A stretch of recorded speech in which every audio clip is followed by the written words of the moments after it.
नमस्कार, हॉन्टेड दर्शन चैनल में आपका बहुत बहुत स्वागत है।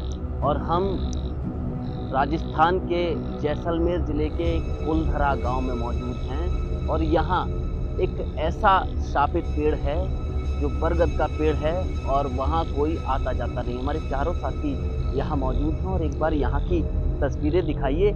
ये वो शापित बरगद का पेड़ बताया जाता है।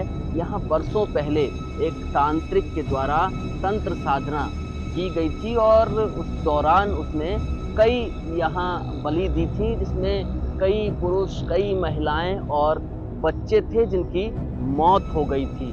तो उसके बाद से इस पेड़ के आसपास कोई नहीं आता है, क्योंकि तंत्र साधना के दौरान तांत्रिक की भी मौत हो गई थी और तांत्रिक की मौत के बाद तांत्रिक ने ये श्राप दिया था कि इस पेड़ के पास जो भी आएगा वो मौत के गाल में चला जाएगा। और यहाँ तमाम जो गांव के लोग हैं वो आए और उनकी किसी को पता नहीं कैसे मौत हुई, लेकिन उनकी मौत हो गई। और लोग बताते हैं कि इस पेड़ की जटाओं में कुछ सफ़ेद कपड़े पहने हुए लोग उल्टे टंगे नजर आते हैं, बच्चे के रोने की आवाज़ें आती हैं और महिलाओं की कपकपा देने वाली आवाज़ें आया करती हैं।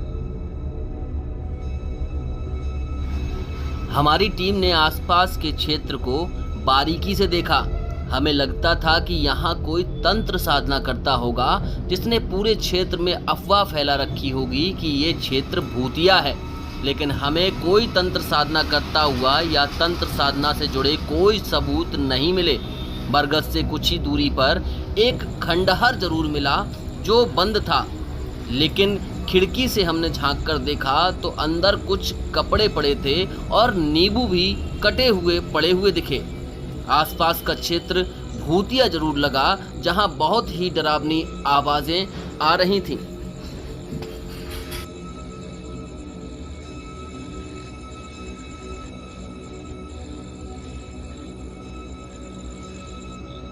इस गांव में आज हम लोग रात्रि विश्राम करेंगे और इस पेड़ के आसपास ही हम लोग रुकने वाले हैं। तो समय एक बार दिखाइए, 12:15 से ज़्यादा का समय हो गया है और हम लोग यहाँ पर मौजूद हैं, क्योंकि लोग कहा करते हैं, कथाएं प्रचलित हैं कि यहाँ आत्माएं उल्टी टंगी नज़र आती हैं। तो आज हम उन्हीं आत्माओं को कैमरे में कैद करने की सोचकर यहाँ पर आए हैं। और हम लोग जब यहाँ आए थे तब रात का लगभग 10 बजा था, क्योंकि हम तमाम लोगों से पूछकर इस पेड़ तक पहुँच पाए। लेकिन अब लगभग 12:30 बजने वाला है और हम यहाँ 3 बजे तक रुकेंगे और देखेंगे कि यहाँ कोई प्रतिक्रिया होती है या नहीं होती है। तमाम लोग बताते हैं कि यहाँ से आवाज़ें आती हैं, भूतिया एक्टिविटी होती है। तो उन एक्टिविटी को कैद करने के लिए हम यहाँ 3 बजे तक रुकने वाले हैं।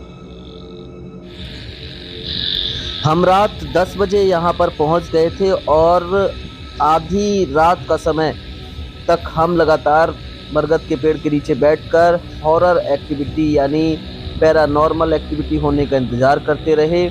3 बजे तक हम यहाँ बैठे रहे।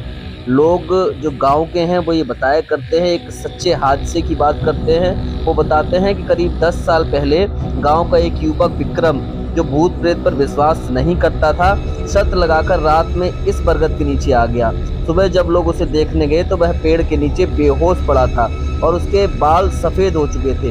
होश में आने के बाद वह सिर्फ एक ही बात दोहराता रहा, वे मुझे ऊपर से घूर रही हैं। उनकी आंखें लाल थीं, मैं भाग नहीं पाया। विक्रम फिर कभी ठीक नहीं हो पाया। वह आज भी गांव के बाहर एक झोपड़ी में चुपचाप बैठा रहता है और किसी से बात नहीं करता। गांव वालों की बात सुनकर हमने विक्रम से मिलने का मन बनाया और गांव वालों से विक्रम का पता पूछा, लेकिन गांव वालों का कहना था कि विक्रम 1.5 वर्ष पहले गांव से कहीं चला गया है और आज तक उसका पता नहीं लगा। हमने मौके पर जाकर विक्रम की झोपड़ी भी देखी, जो सुनसान इलाके में बनी थी, और वहां उसको देखकर लग रहा था कि कोई आता जाता नहीं है, क्योंकि विक्रम के परिवार के लोग गांव के अंदर रहते थे और विक्रम अपनी दूसरी दुनिया में जा चुका था। हम रात 3:30 बजे तक इसी बरगद के आसपास घूमते रहे, लेकिन हमें कोई भी पैरानॉर्मल एक्टिविटी नहीं दिखी और ना ही कैमरे में कैद हो सकी। हालांकि आवाजें बहुत आ रही थी और दूर कुछ लोग भी हमें खड़े नजर आए जहां हमने जाने का प्रयास किया, लेकिन बीच में पानी भरा हुआ था और हम वहां तक नहीं पहुंच पाए। हम पूरे क्षेत्र का रात तक भ्रमण करते रहे। कुछ एक सांप जरूर हमें देखने को मिले, लेकिन जो पैरानॉर्मल एक्टिविटी की हमें खोज थी, कैमरे में कैद करना था, ऐसा कुछ भी देखने को नहीं मिला। अब गांव वालों की बातें सच हैं, क्या ये बरगद का पेड़ सचमुच में भूतिया है, ये बात स्पष्ट नहीं हो पाई और हम लोग यहाँ से सुबह के समय वापस चले गए।